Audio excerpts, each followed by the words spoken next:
रामचंद्र की। लोकाभिरामं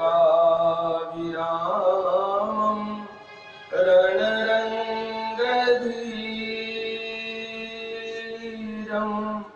राजीवनेत्रं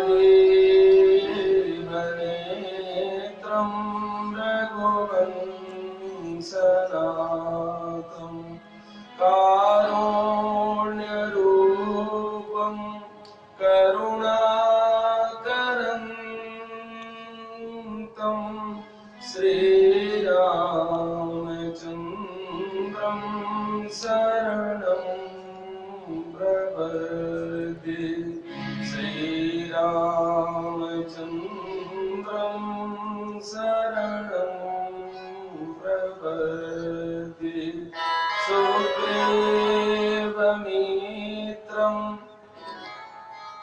परमं पवित्रं सीताकलत्रं नवमेधगात्रं कारुण्यपात्रं शतपत्रनेत्रं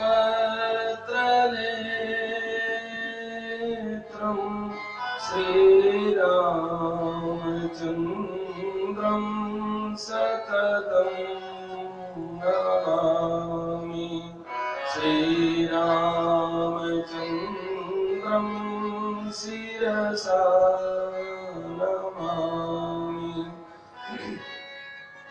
यत्र यत्र रघुनाथ कीर्तनं तत्र तत्र कृतमस्तकाञ्जलिं बाष्पवारि परिपूर्णलोचनं मारुतिं नमत राक्षसान्तकम्। गुरुर्ब्रह्मा गुरुर्विष्णु गुरुर्देवो महेश्वरः गुरुर्साक्षात् परब्रह्म तस्मै श्री गुरवे नमः। तस्मै श्री गुरवे नमः। लेत सदा सुधि दीन की सहज दया के धाम। दर्शी महाराज इस यज्ञ को संपन्न कराने के लिए वेद विद्या के पारंगत परम निष्णात भगवान विश्वेश भूत भावन शंकर जी की नगरी से पधारे हुए परम श्रद्धेय वेद मूर्ति यज्ञाचार्य जी, सभी वैदिक विद्वत के महानुभाव, आप सब लोगों को श्री राम कथा सुमधुर रूप में सुनाने के लिए आए हुए सभी कथावाचक व्यास वृंद, यहाँ इस परम पवित्र प्रवचन पंडाल में उपस्थित सभी सनातन धर्म प्रेमी सज्जनों, श्रद्धा और स्नेहमयी माताओं बहनों, इस भव्य भारत के होनहार कर्णधार नबी और बंधुओं, भगवान की बहुत बड़ी कृपा है। किसी परम संत की छाया में हम सब लोग यज्ञ भगवान की सुखद गोद में बैठकर कुछ क्षणों के लिए श्री राम कथा कहने और सुनने का लाभ प्राप्त कर रहे हैं। श्री रामचरितमानस उसका मुख्य माध्यम है। इसमें 3 शब्द हैं, श्री राम है, चरित है और मानस है।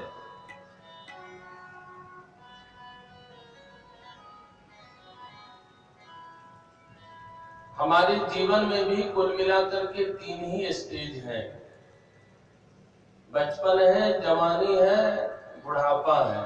अब बुढ़ापा के आगे क्या है सब लोगों को मालूम है, बस जय सिया राम है, उसके बाद कुछ नहीं। ये 3 की संख्या इस संसार में बहुत अर्थ वाला है, बहुत मायने रखने वाला है।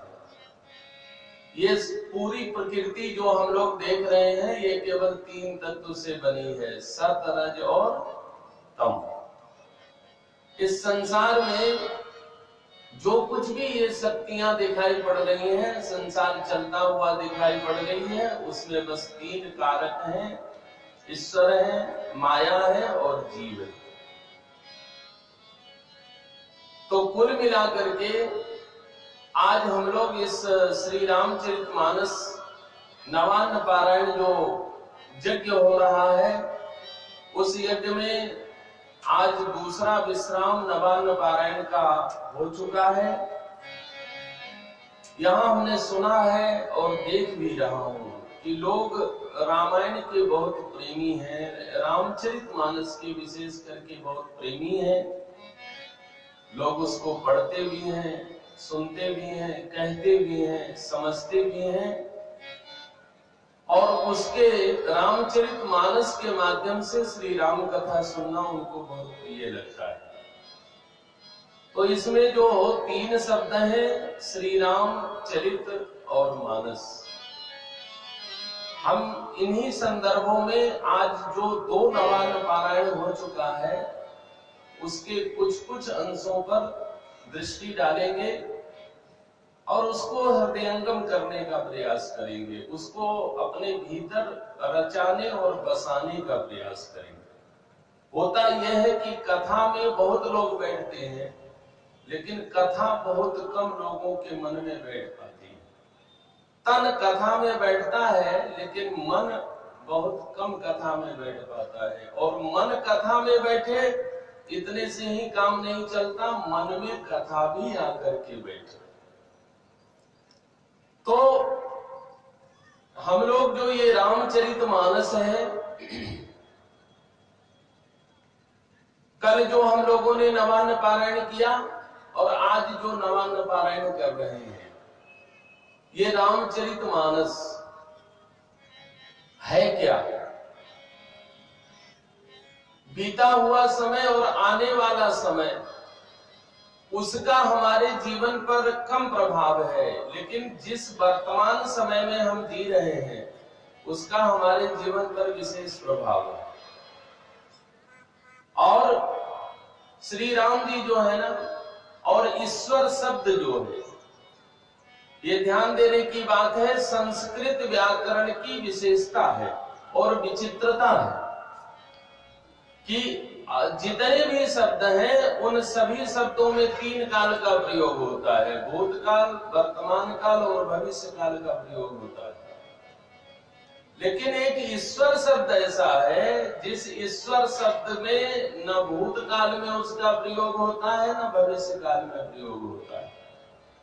ईश्वर शब्द का प्रयोग हर हमेशा वर्तमाने वर्तमानाद्वा, एक स्पेशल सूत्र ही व्याकरण में बना है, वह ईश्वर वर्तमाने वर्तमानाद्वा, वह वर्तमान में ही था, वर्तमान में ही है और वर्तमान में ही रहेगा।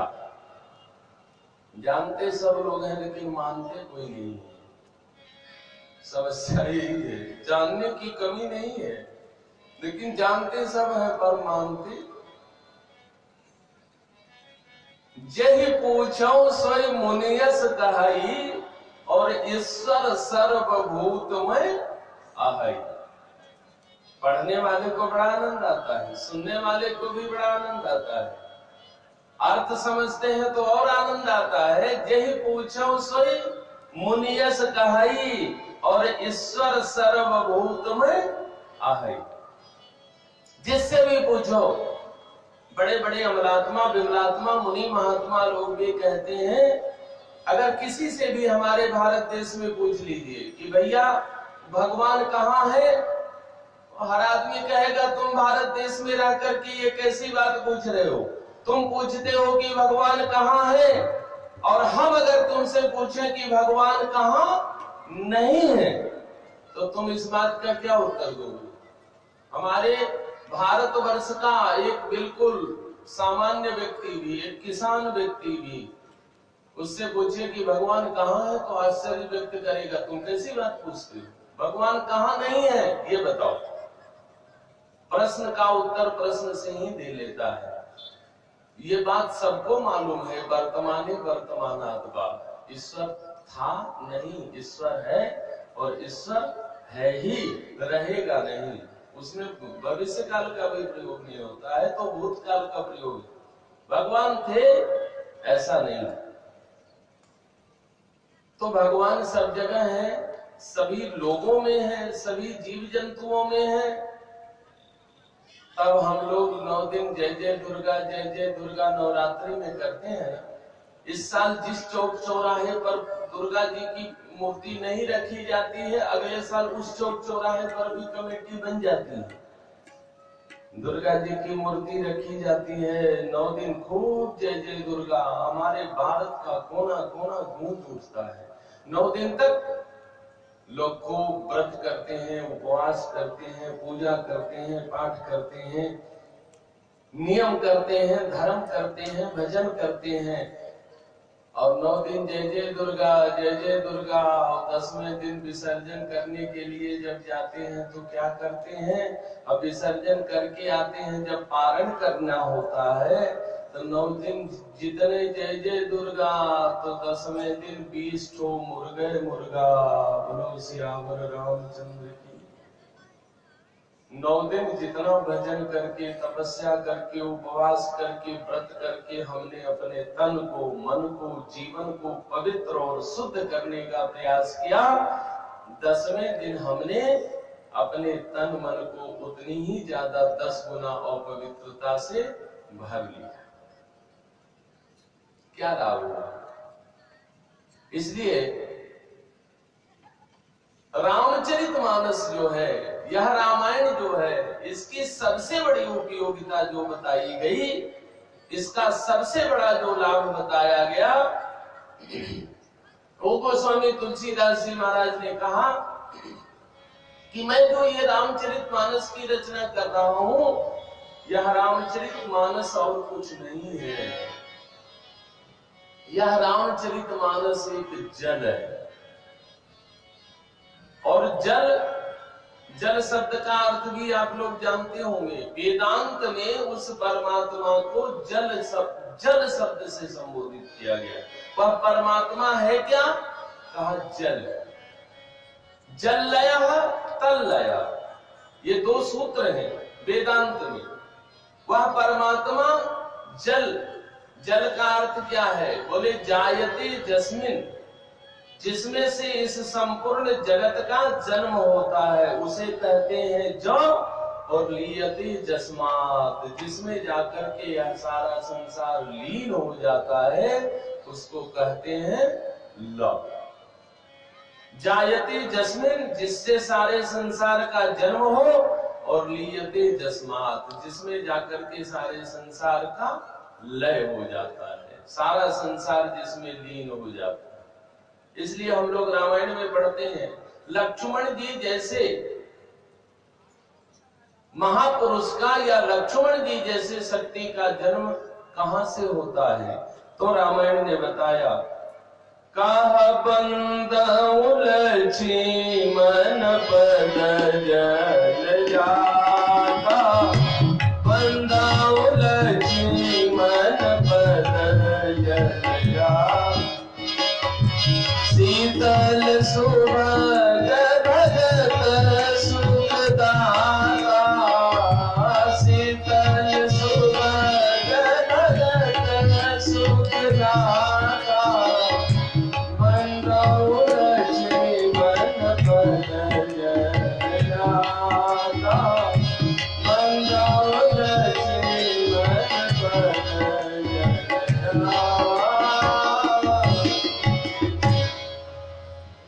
लक्ष्मण जी जैसे शक्ति की, मूर्ति की, भक्ति भावना की उत्पत्ति कहां से होती है? कहा बंदौ लक्ष्मण पद जल जाता। उनका जन्म कहां से हुआ है? जल जाता, जल से जन्म हुआ है। जल कहां?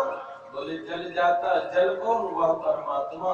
और उस परमात्मा से लक्ष्मण का अर्थ क्या है? लक्ष्य मनः जस्मिन स एव लक्ष्मणः, जिसका मन हर हमेशा अपने लक्ष्य में लगा रहे उसको कहते हैं लक्ष्मण। अब इस मनुष्य का लक्ष्य क्या है, कहां लगा रहना चाहिए, मालूम तो सबको है। ये आत्मा धनु सरोवेदम, यह हमारा शरीर जो है यह बाण है, और आत्मा हमारा जो है वह धनुष है, और मन जो है वह इसके संधान की शक्ति है। इस शरीर से आत्मा और मन को लगाकर जो उस परमात्मा रूपी लक्ष्य की का संधान करता है, परमात्मा रूपी लक्ष्य की ओर बढ़ता है, ऐसा जो परमात्मा में लगा हुआ लक्ष्य, परमात्मा में लगा, परमात्मा रूपी लक्ष्य में लगा हुआ जो मन, उस मन का नाम है लक्ष्य मनः जस्मिन् लक्ष्मणः। इसलिए आप देखो, राम जी जब लक्ष्मण जी को अयोध्या में रखना चाहते हैं तो लक्ष्मण जी को समझाया, लक्ष्मण इस समय भरत भवन रिपुसूदन नाही, राव वृद्ध मम दुखमन माही, और रहूं करऊं सब कर परितोषु, नतर तात मई है बड़ दोषु। जो मैं जाऊं तुम्हें ऐसा था, तुमको अगर मैं बन साथ में लेकर के जाता हूं तो हो ही सब विधि अवध अनाथा, सब प्रकार से अयोध्या अनाथ हुई है। क्योंकि इस समय न लक्ष्मण जी है अयोध्या में, न भरत जी है अयोध्या में, और न शत्रुघ्न जी है। महाराज तो अवस्था से वृद्ध है ही, हमसे विछोह का ऐसा दुख है उनको कि अब महाराज का संभलना संभव नहीं है। तो इस समय अगर तुम नहीं रहोगे तो अयोध्या सब प्रकार से अनाथ हो जाएगी। लक्ष्मण जी ने कहा अनाथ हो जाएगी तो उससे क्या होगा, कहा हम लोग राज परिवार के सदस्य हैं, और जासुराज प्रिय प्रजा दुखारी, सो नृप अवस नरक। अच्छा, कभी आप लोगों ने सोचा है कि आज के नेता लोग अगर रामायण की इस आधी पंक्ति को पढ़ें और पढ़ने के बाद उसको अपने आचरण में उतार लें तो इतनी ज्यादा जो नैतिकता गिरी हुई है हमारे समाज की, वो गिरी हुई दिखाई नहीं पड़ेगी। जानते सब है लेकिन मानते कोई। राजधर्म क्या है, बस राजधर्म सर्वस्व इतनोई, यह राजधर्म का सर्वस्व इतना ही है, जिम मन माह मनोरथ गोई।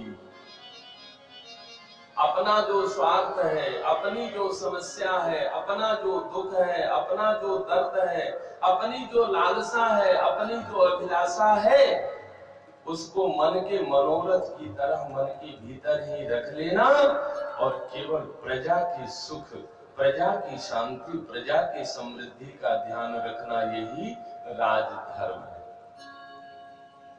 लेकिन आज का राजधर्म तो पता ही है, ओढ़ चादर सियासत की सो जाइए और स्वार्थ की भावनाओं में खो जाइए, धर्म से आचरण शुद्ध हो जाएगा। इसलिए धर्म निरपेक्ष हो जाइए। धर्म क्या है किसी को पता ही नहीं, मर्म क्या है किसी को पता ही नहीं, कर्म क्या है किसी को पता ही नहीं, और धर्म निरपेक्ष सब हो रहे हैं यहाँ, लेकिन धर्म क्या है किसी को पता ही नहीं। धर्म निरपेक्ष सब हो रहे हैं यहाँ, लेकिन धर्म क्या है किसी को पता ही। मर्यादा समुद्र का धर्म है, समुद्र ने जिस दिन अपना धर्म अर्थात मर्यादा छोड़ दिया, उस दिन पृथ्वी के ऊपर जल प्रलय हो जाएगा, एक भी जीव जंतु रह नहीं जाएंगे। सूर्य भगवान सुबह बिल्कुल समय से सूर्योदय हो जाना उनकी मर्यादा है। जिस दिन सूर्य भगवान मर्यादा भूल जाएंगे उस दिन सुबह होगी ही नहीं।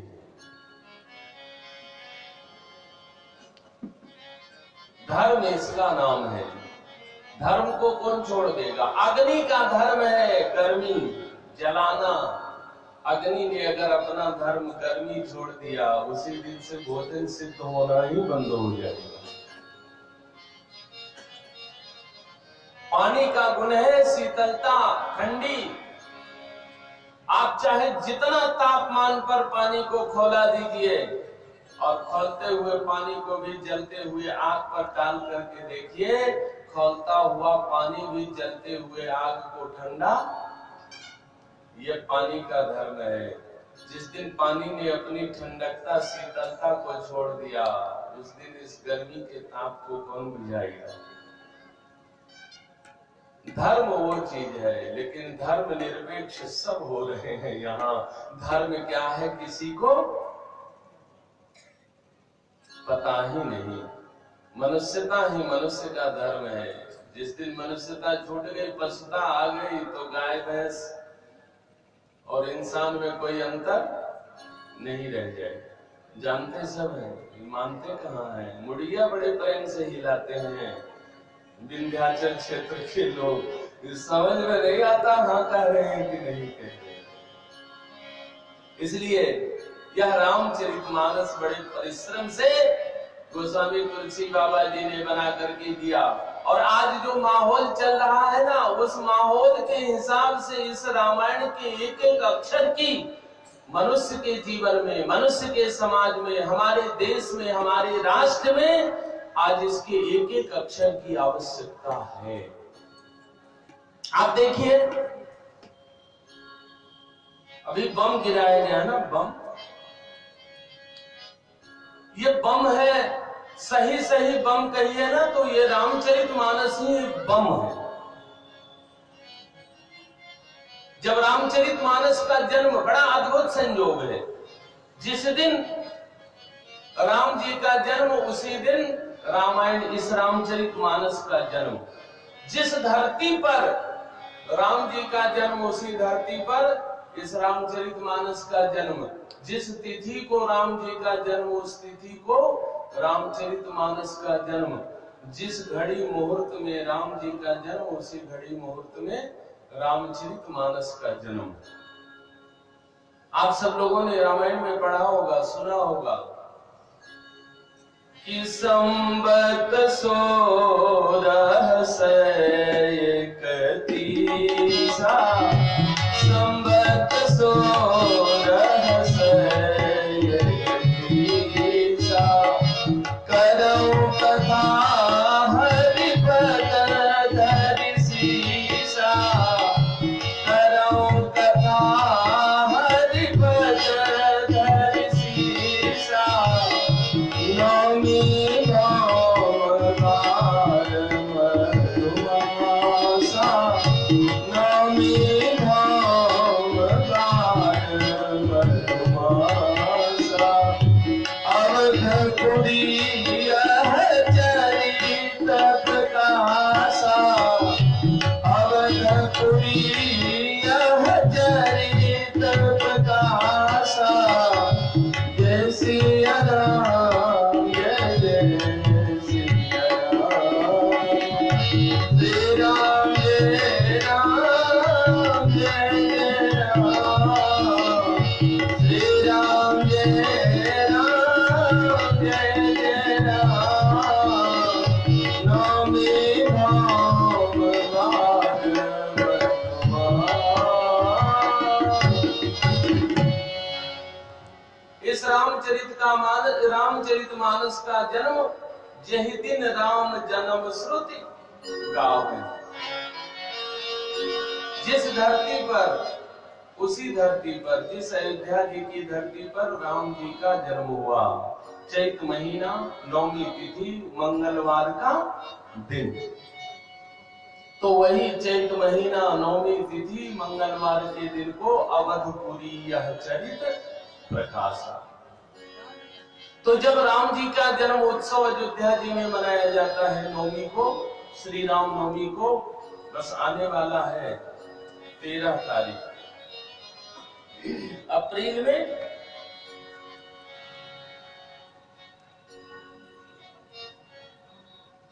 तो राम जी ने अवतार लेकर जो किया, रामचरितमानस ने भी वही किया। और जब राम जी की जयंती मनाई जाती है, जन्मोत्सव मनाया जाता है अयोध्या जी में, उसी दिन रामायण रामचरितमानस का भी जन्मोत्सव जयंती अयोध्या जी में मनाई जाती है। गोस्वामी तुलसीदास जी सरयू तट पे बैठे रामचरितमानस को लिए हुए, आंख बंद किए हुए गा रहे हैं, रामचरित मानस यही नामा, रामचरित मानस यही नामा, सुनत श्रवण पाइय विश्रामा, सुनत श्रवण पाइय विश्रामा, रामचरित मानस यही नामा। आनंद से रामचरितमानस और श्री राम जी दोनों लोगों का जन्मोत्सव जयंती मनाई जा रही है। तुलसी बाबा गाए जा रहे हैं, गुनगुनाए जा रहे हैं, आनंद से भरे जा रहे हैं। कुछ विदेशी लोग भी आए थे रामनवमी का दर्शन करने के लिए। घूमते घूमते अयोध्या जी के मंदिरों का दर्श परस करते हुए पहुंचे सरयू तट पे, देखा कि एक बाबा आंख बंद किए हुए सामने एक मोटा सा पोथा रखे हुए और बड़े प्रेम से गाए जा रहे हैं, गुनगुनाए जा रहे हैं। उन विदेशियों के समझ में नहीं आ रहा है। बहुत देर तक खड़े रहे बाबा जी, आंख खोले तब इनसे पूछे किस बात को लेकर इतना आनंद मग्न है। तब तक बाबा ने आंखें नहीं खोली तो उन विदेशियों ने बांह पकड़ के हिलाया। बाबा की आंखें खुली। बाबा ने पूछा, हाँ बताओ। बोले बाबा ये कौन सा गीत गाए जा रहे हो, गुनगुनाए जा रहे हो, बड़ा आनंद मग्न हुए जा रहे हो, हम लोग के समझ में नहीं आ रहा है, जरा बताओ तो तुलसी बाबा ने कहा, ये सामने देख रहे हो? बोले हाँ। ये क्या है? बोले आज इसी का जन्मोत्सव है। कहा इस पोथी का भी जन्मोत्सव होता है? बोले हाँ ये पोथी है, इसका जन्मोत्सव होता है। बाबा इसका नाम क्या है? बोले इसका नाम है रामचरितमानस। 3 शब्द हैं इसमें। वो विदेशी बड़े जोर से हंसे, कहे यही भारतवर्ष के लोगों की दुर्दशा है। तुलसी बाबा ने कहा दुर्दशा? बोले हाँ। कहा वो अपना सारा दिमाग लगा करके, सारी बुद्धि लगा करके केवल यही काम करते हैं, या तो एक मोटी पोथी रच देते हैं और नहीं तो एक मोटी पोथी पढ़ने में सारा जीवन खर्च देते हैं। तुलसी बाबा ने कहा कि सावधान दोस्तों, इस रामचरितमानस के ऊपर कमेंट करने के पहले बहुत ज्यादा होश में रहना। आखिर हम लोगों ने अपनी मति बुद्धि का प्रयोग करके पोथी बनाई, रामचरितमानस बनाया। अगर तुम लोग बड़े बुद्धिमान हो, बड़े वैज्ञानिक हो, बहुत बड़े साइंटिस्ट हो, तो ये बताओ कि तुम लोगों ने अपनी मति बुद्धि लगा करके क्या बनाया इस संसार के लिए? उन दुष्टों ने कहा, विदेशियों ने, कि बाबा देखो हम लोगों ने अपना माइंड लगा करके बना दिया है एटम बम। तुलसी बाबा ने कहा कि उस एटम बम से इस दुनिया का क्या होगा, दुनिया को क्या मिलेगा? कहा हम लोगों ने इतना मात्रा में एटम बम बना दिया है कि जब फूटेगा एटम बम तो ये सारी दुनिया हो जाएगी खत्म। तुलसी बाबा ने माथा पीट लिया, कहा दोस्तों यही तुम्हारे और हमारे सोच में अंतर है। तुमने भी बनाया एक बम जिसका नाम है एटम बम, वो फटेगा जब एटम बम तो सारी दुनिया हो जाएगी खत्म। और हमने भी बनाया है ये रामचरितमानस रूपी, रामायण रूपी एक बम। देखो इसको, इसका शुरुआत कहां से है? वर्णानाम अर्थ संहाराम, वो अक्षर से रामायण की शुरुआत। और इसका अंत कहां पर, पूर्ण कहां पर होता है? बोले कामी नार प्यार जिमी लोभी प्रिय जिमी दाम, और तिम रघुनाथ निरंतर प्रिय लागहि मोहि राम। म अक्षर पर जाकर के रामायण पूर्ण होता है और वह अक्षर से शुरू होता है। तुलसी बाबा ने कहा कि हम भारतवर्ष के लोगों ने भी माइंड लगा करके बनाया है ये रामचरितमानस रूपी बम। तुम्हारा जब फटेगा आइटम बम तो ये सारी दुनिया हो जाएगी खत्म, लेकिन हमारा जब खुलेगा ये रामचरितमानस रूपी बम तो इसमें से निकलेगा सत्यम शिवम सुंदरम। इसमें से निकलेगा सत्यम शिवम सुंदरम। तुमने भी बम बनाए, हमने भी बम बनाए, हमारे तुम्हारे बम में यही अंतर है। तो ये भारत देश हर हमेशा, इसकी बुद्धि हर हमेशा, भारत देश का परिश्रम हर हमेशा लोगों के कल्याण के लिए, सत्यम के लिए, शिवम के लिए और संसार के प्रत्येक मनुष्य के सुंदरम सुंदरता के लिए। इसीलिए इस रामायण की ये विशेषता और भारतवर्ष की विशेषता कि यहाँ का कण कण और यहाँ का जन जन सब श्री राम है। कहा भी है किसी कवि ने, अरे चंदन है इस देश की माटी और तपोभूमि हर गांव है, और हर बाला देवी की प्रतिमा बचा बचा राम है, हर बाला देवी की प्रतिमा बचा बचा राम। चंदन है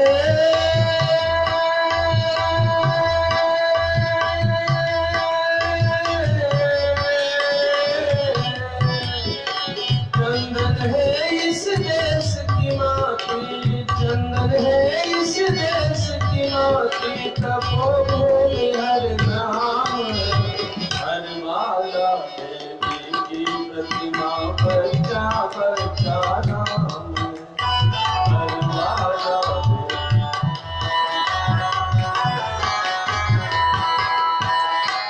इसके सैनिक समर भूमि में गाया करते गीता है, इसके सैनिक समर भूमि में गाया करते गीता है, जहाँ खेत में हल के नीचे खेला करती सीता है, जहाँ खेत में हल के नीचे खेला करती सीता, जहाँ सवेरा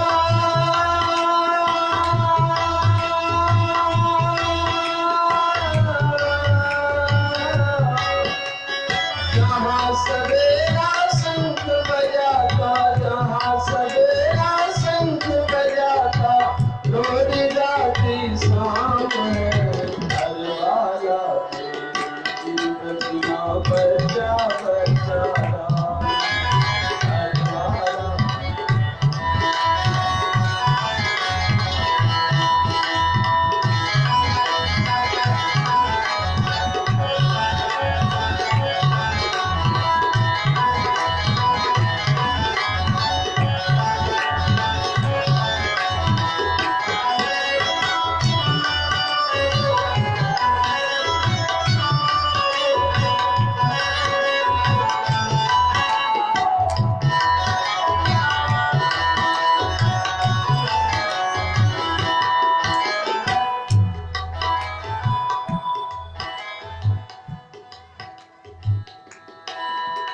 चंदन है इस देश की माटी, चंदन है इस देश की माटी, तपोभूमि हर गांव है, हर बाला देवी की प्रतिमा बचा बचा राम है, हर बाला देवी की प्रतिमा बचा बचा राम।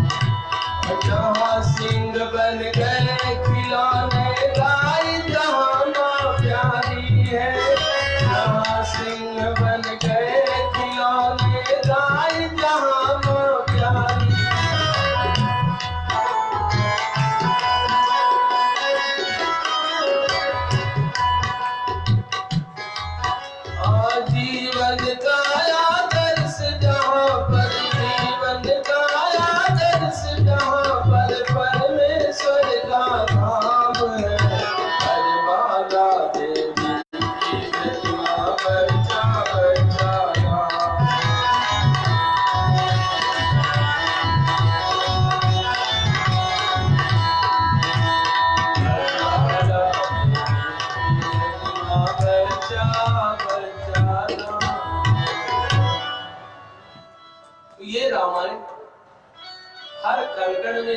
राम जी का, और हर क्षण में श्री सीता जी का। राम जी और सीता जी है क्या? बोले शांति सीता समानीता आत्मा गामो विराजते। शांति जो है वो है सीता जी, और ये आत्मा जो है वो है राम जी। तो आत्मा और शांति का जब मिलन हो जाए तो समझिए जीवन में सीता राम जी का मिलन हो गया। सी राम में सब जग। तो रामचरितमानसकार जो है उनकी दृष्टि ये है। तो यह श्री रामचरितमानस जो है बस सीधी सी एक बात, अनेक रूप इसके बताए गए। यह रामचरितमानस जो है इसको दर्पण भी बताया गया। इस रामचरितमानस को कहा गया ये दर्पण है, मुकुर मलिन अरु नयन विहीना, और राम रूप देखहि किम दीना। शीशा बहुत अच्छी चीज है। शीशा के बिना कभी चेहरा साफ साफ दिखाई, वैसे तो पानी वानी में भी दिखाई पड़ जाता है, लेकिन शीशा से बढ़िया चेहरा और देखने का कोई दूसरा साधन माध्यम नहीं। आदमी ने पता नहीं इसका आविष्कार कैसे किया होगा, लेकिन शीशा दो लोगों के लिए उपयोगी नहीं है। एक जो बहुत बड़े आलसी हो, अब इतने आलसी हो कि फिर क्या करना है। एक बार ऐसा हुआ कि दो आलसी थे, एक का नाम राम, दूसरे का नाम श्याम। तो दोनों आम के बगीचे में लेटे हुए थे। तो एक राम जो है उसके छाती पर एक पका हुआ आम गिरा। तो उसने बगल में लेटे हुए श्याम से कहा कि भैया, मैं तो जानते हो कितना बड़ा आलसी हूं कि हाथ पैर नहीं हिला सकता, और छाती पे एक पका हुआ आम गिरा है। अरे श्याम भैया, तू उठा के मेरे मुंह में थोड़ा लगा लेता ना, तो मैं चूस लेता उसको। उसने कहा यार, तुम हाथ ऐसे किए हुए हो धरती पर, हाथ उठाने का जहमत नहीं कर सकते, इतना मेहनत नहीं कर सकते हो, आम खाना भी चाहते हो। बोले भले आम बेकार हो जाए, लेकिन भैया मैं हाथ हिलाने वाला नहीं। तो श्याम ने कहा कि तू हाथ हिलाने वाला नहीं, इतना बड़ा अगर आलसी है तो हम तुम्हारे पड़ोसी, हम तुमसे कम नहीं। अभी हमारे मुंह को कुत्ता चाट रहा था, मैंने उसको धत्त तो कहबे नहीं किया। राजा का मंत्री जा रहा था, कहा हे भगवान, ऐसे भी आलसी होते हैं दुनिया में। कुत्ता मुंह चाट लिया और एक बार बोलने तक का मेहनत नहीं किया। इसके छाती पे आम पड़ा है, उठा के मुंह में डालने का जहमत नहीं कर रहा है। ऐसा आलसी दुनिया में नहीं मिलेगा। ये तो एकदम चिड़िया घर में रखने लायक है। दोनों को उठवाया, मंत्री ही था, लाया, राजा से कहा महाराज ये चिड़िया खाना में इसको भी रखवाइए, दुनिया के लोग आएंगे तो देखेंगे कि हाँ लोग ये इससे आलसी होते हैं। अब उसके पीछे दो चार नौकर लगा दिए गए, काहे कि एक तो हाथ उठाने का भी परिश्रम नहीं करता, दूसरा बोलने का भी नहीं करता। अब नौकर लोग उसको मुंह में खिलाते, नहवाते, सारा काम करते। दुनिया के लोगों ने देखा कि भैया आलसी बनने में ये कोटा फिक्स हो गया है, ज्यादा फायदा है, पड़े रहो, खाओ पियो, स्नान ध्यान भी दूसरा ही करवाएगा। अब आलसी आके भर्ती होने लगे, बढ़ने लगा, बहुत बड़ा बैरक बनवाना पड़ा। एक दिन राजा खींच गया, मंत्री से कहा कौन सी जहमत उठा ले आए, इतना बजट इस पे खर्च हो रहा है, बहुत आलसियों की संख्या बढ़ रही, उनके पीछे 4-4 लोग लगाने पड़ रहे हैं, हटाओ इसको। मंत्री ने कहा कि महाराज बहुत नमूने का आलसी खोज के लाया हूं, दुनिया में कम मिलेगा, नकली कुछ जरूर भर्ती हो गए हैं जिसके कारण हमारा बजट बढ़ा है, परेशानी हुई, आप घबराओ नहीं, हम व्यवस्था कर देते हैं। एक बहुत बड़ी फूस की झोपड़ी बनी, का नाम है अयोध्या। अयोध्या का अर्थ क्या है? न युद्धम विद्यते जत्र स एव अयोध्या। जिस धरती पर कभी किसी प्रकार का युद्ध नहीं हुआ हो, जिस धरती पर युद्ध की भावना ही लोगों की समाप्त हो जाती है, उस धरती का नाम है अयोध्या। अब उस अयोध्या में और कौन कौन हो जब राम जी का अवतार हो? तो उस अयोध्या में हो महाराज दशरथ। दशरथ का अर्थ आप लोग जानते होंगे, रथ कहते हैं घोड़े को। रथ माने वो लकड़ी का जो होता है वो रथ नहीं है। रथ सीधा सीधा नाम है घोड़े का। वो तो यान है, यान, पीछे यान लगाए जाते हैं, आगे रथ होते हैं। तो दशरथ का अर्थ क्या? ये हमारा जो शरीर है, इस शरीर में 10 इंद्रियाएं जो है, 5 ज्ञान इंद्रिय, 5 कर्म इंद्रिय, ये सब घोड़े हैं। एक भजन में बताया गया ना, देखना इंद्रियों के न घोड़े उड़े। ये अपने मन से ना चले, नहीं तो 10 हैं, इधर उधर खींचेंगे ना तो बीच में पीछे जो यान है तो एक एक को लेके एक एक पाठ पुर्जा अलग अलग कर देंगे सियावर रामचंद्र की। तो दशरथ का अर्थ क्या है? ये जितनी स्त्री पुरुष माताएं बहनें पुरुष स्त्री जो है वो सब के सब दशरथ हैं। सबके शरीर में 10 इंद्रिय हैं। तो 10 इंद्रियों को जो रथ की तरह लगाम माने घोड़े की तरह लगाम लगा करके अपने कंट्रोल में रखें, उनका नाम है महाराज दशरथ। अब महाराज दशरथ की हैं 3 रानियां। सबसे पहले जो दशरथ जी हैं, इंद्रियों को अपने बस में रखें और उनकी 3 शक्ति हो। ये 3 रानियां क्या क्या है? ज्ञान शक्ति से कौशल्या, क्रिया शक्ति से कैकेयी और सुमित्रा उपासनात्मिका और वेदो दशरथ होंगे। ज्ञान की शक्ति है कौशल्या जी, कर्म की शक्ति है कैकेयी जी और उपासना की शक्ति है सुमित्रा जी। तो ज्ञान, कर्म और उपासना जहां पर हो, जहां पर हमारा मन ऐसा हो जाए कि मन में ईर्ष्या का, द्वेष का, कपट का, दंभ का, पाखंड का द्वंद्व समाप्त हो जाए, युद्ध समाप्त हो जाए, तो हमारा मन जब अयोध्या बन जाए और हमारा मन मानस अयोध्या बने, फिर हमारी इंद्रियाएं जो है बिल्कुल नियंत्रण में रहे, हम दशरथ बने और फिर दशरथ जी की 3 शक्तियां वहां पर काम करे। ज्ञान भी हमारे जीवन में आवे, क्रिया भी आवे और उपासना भी, कर्म भी आवे और उपासना भी आवे। तब जाकर के ये सब मिलकर के जब उस भगवान को पाने के लिए तपस्या करें। ये शरीर जो है ये सोना है, लेकिन सोना आप लोगों ने 18 कैरेट का भी होता है, 16 कैरेट का भी होता है, लेकिन सबसे सही सोना, शुद्ध सोना कौन माना जाता है? 24 कैरेट का। 24 कैरेट का सोना एक नियम है, जब तक तपाया नहीं जाएगा तब तक 24 कैरेट, जानते सब लोग हैं लेकिन मानते नहीं। तो ये दशरथ जो है, ये दशरथ फिर तपस्या के आग में इस आत्मा को तपाएं।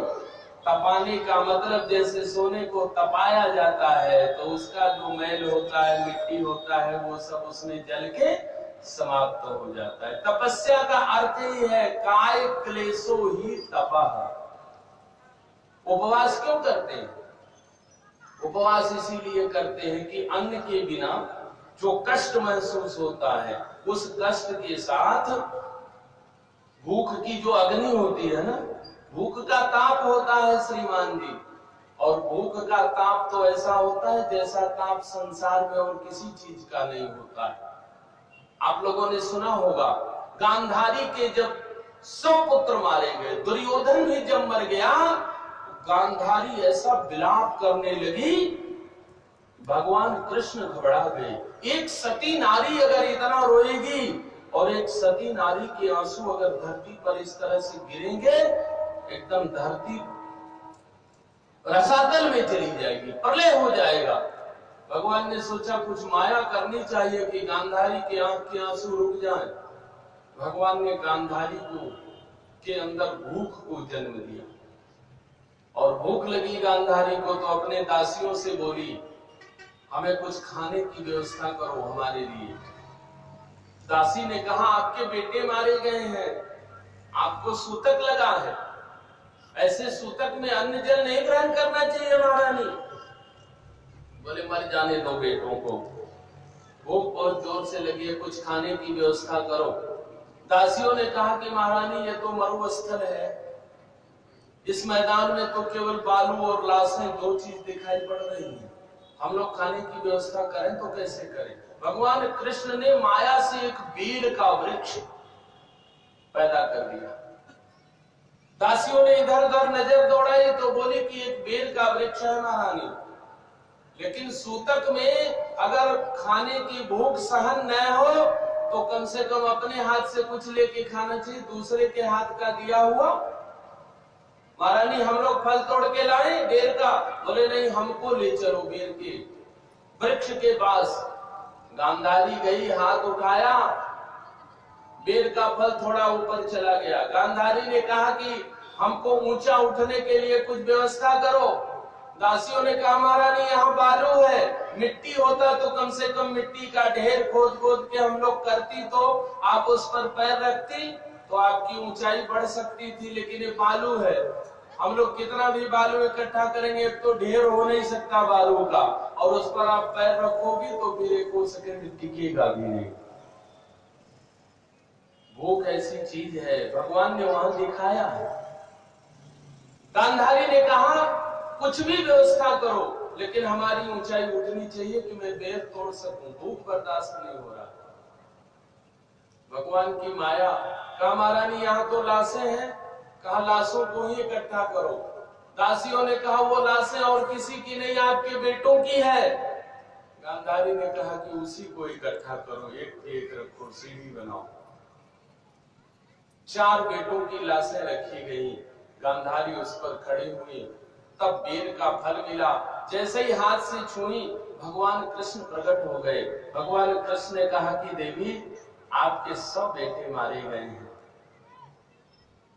उस तकलीफ से के बाद भी आपको भूख लग गई है।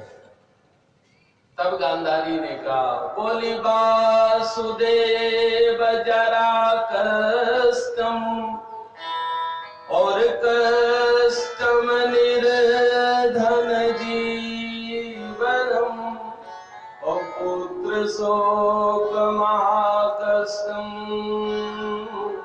कष्टाति कष्ट क्षुधाकरम वासुदेव जरा कष्टम। गांधारी ने कहा कि महाराज इस संसार का सबसे बड़ा दुख अगर आपको बताऊं तो सबसे बड़ा दुख है इस मनुष्य के शरीर का बूढ़ा हो जाना। मानो चाहे ना मानो, बूढ़े लोगों को देख लो या पूछ लो, जब वेदांती हो जाते, मुंह से दांत निकल जाते, तब महाराज वेदांती के मुंह से निकलवाने का प्रयास करो राम राम, तो उनके मुंह से निकलेगा आम आम। बोलवा के देख लो जिनके मुंह में दांत नहीं, उनसे राम राम बोलवा के देखो, राम राम नहीं आम आम निकलेगा। बुढ़ापा बड़ा कष्टदायी जीवन होता है। गांधारी ने कहा इस मनुष्य शरीर का सबसे बड़ा कष्ट है वासुदेव जरा कष्टम